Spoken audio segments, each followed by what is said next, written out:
Hello, everybody. Today we are going to be talking about how to follow up without coming off like a pushy salesman, because they say that the fortune is in the follow-up, and this is the facts. So one of the ways that we're going to start following up with people is creating a system. And whether that system is a CRM for you, a phone app, a notebook system, a business card binder system, whatever system it is that you feel like that you will use the most and actually put into play, is something that you need to start. Because what happens is when you create a system, it becomes part of your daily progress as far as finishing following up with people. So I prefer a CRM just because I can, I'm typically always online on my desktop, but also if I walk away or I need to be somewhere else out of town, what have you, I can still access it from my phone online. So that just works for me. It's, a lot of people like the notebook system, but I just like that one less thing to have to carry. But whatever works for you, just find some type of system for your follow-up and put it into place. And so you need to understand that it's important to track this every single day. As soon as you actually have a prospecting conversation with someone, you're going to want to set a follow-up day. And when you set that follow-up day, you need to put it in whatever system you're using and make sure that you stick to it. If at all possible, things do come up, but make sure for the most part that you stick to the day and the time that you said that you're going to follow up with people, because what that shows them is from the get-go that you're going to be consistent. So there's several stages of following up. And you need to really handle each one a little differently. You're going to have different posture in each stage of the follow-up. And you also want to make sure that you're following up with the person who is actually the decision maker. You never want to go through the follow-up process with someone who does not have buying power. Okay, so most people will typically follow up 2 times if they get no response. But typically the sale will actually happen in follow-up 3 through 7 or 8. Okay, so those are the statistics, I can't say that word, that have over time been shown to be pretty factual. So if you feel like you've followed up with someone a couple of times and you're not wanting to be a pest, that kind of thing, don't feel that way, because like I said, the fortune is in the follow-up.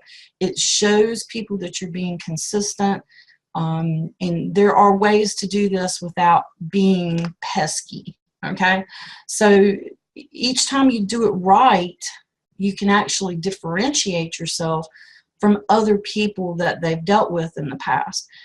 So by doing it properly, you can actually add value, you can gain credibility, and you can actually capture attention. So if you keep that in mind, maybe it'll help you from not feeling like, oh, I don't want to follow up with this person again, I'm bothering them. I know when I first got started, I always had that feeling of, oh, I'm bothering this person. But when I figured out how to do it right, then I felt like I was adding value to this person. So one thing that I want you to keep in mind, here's a little quote from John Barrows that really helped kind of shift my mind and the way I think about the follow-up.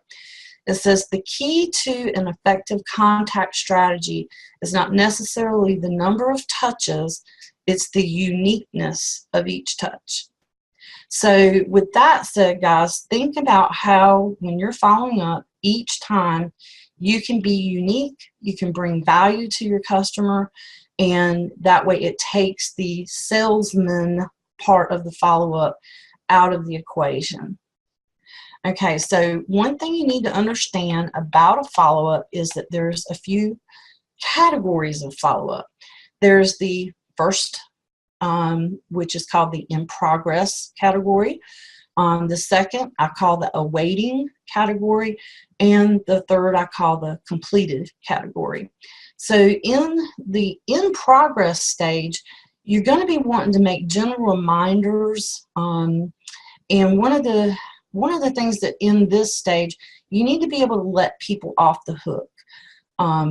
They may be busy, or they may just not want to tell you no. Maybe they're still thinking about it. So that's, you know, you don't, it has to be really soft in this stage. The in progress stage is usually the first couple of contacts, and it needs to be a soft message.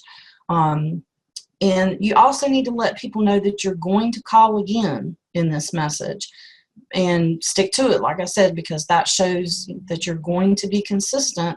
And at some point, they'll typically go, well, you know, she's going to call me again or message me again, so I might as well go ahead and talk to her. Because the key to follow-up is to get that call back or that message back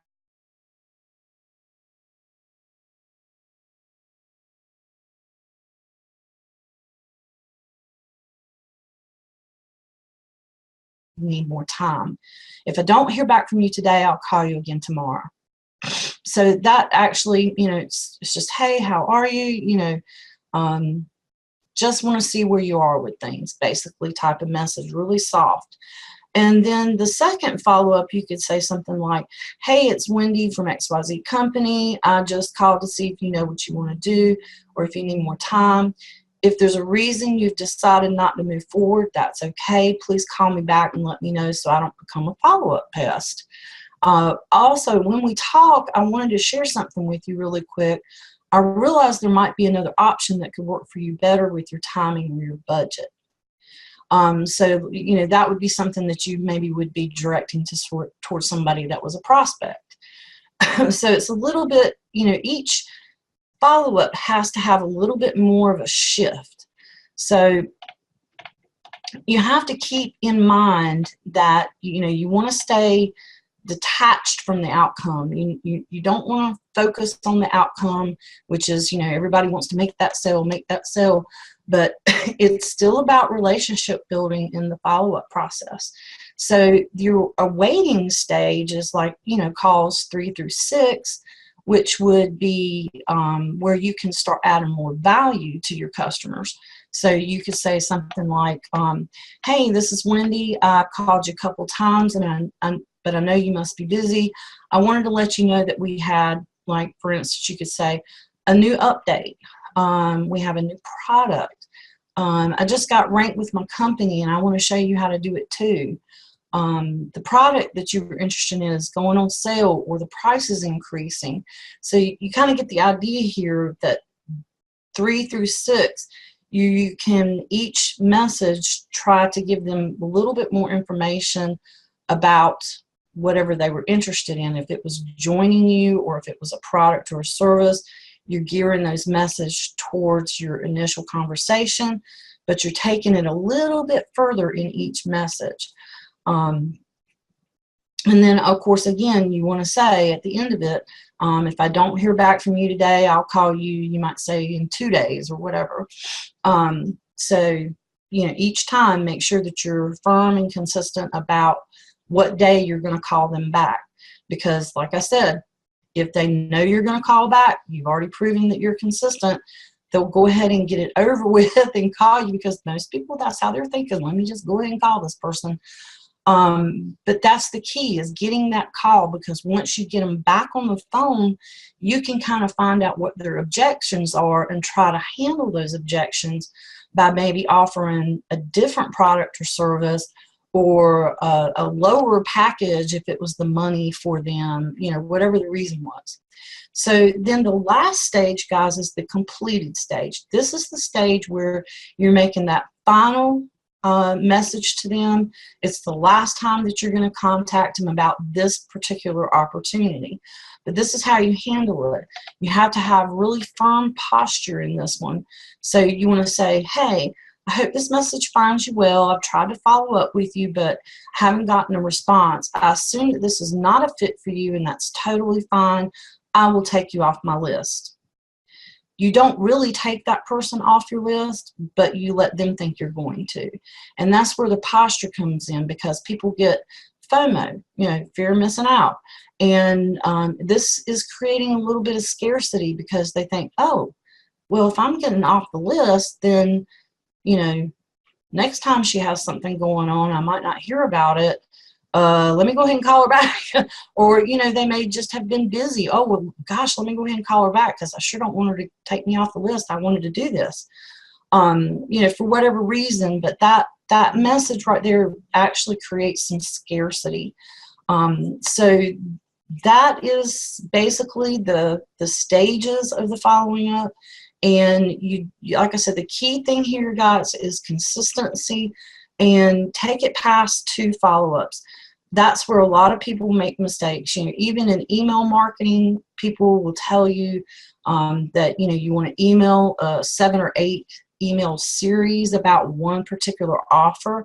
Same thing goes for when you're talking to people online on social media. And then, even in person, a lot of times you'll have to go 4 or 5, 6 times, maybe even a little more, to gain that know, like, and trust with your customer before they're ready to make that jump. And so that's why follow-ups do take a little bit longer. So just follow this process and make sure every time you're in a different stage of the follow-up, you're adding value, gain that credibility with your customer, and then eventually you'll get the sale. All right, so that's it for today, guys, and I appreciate it.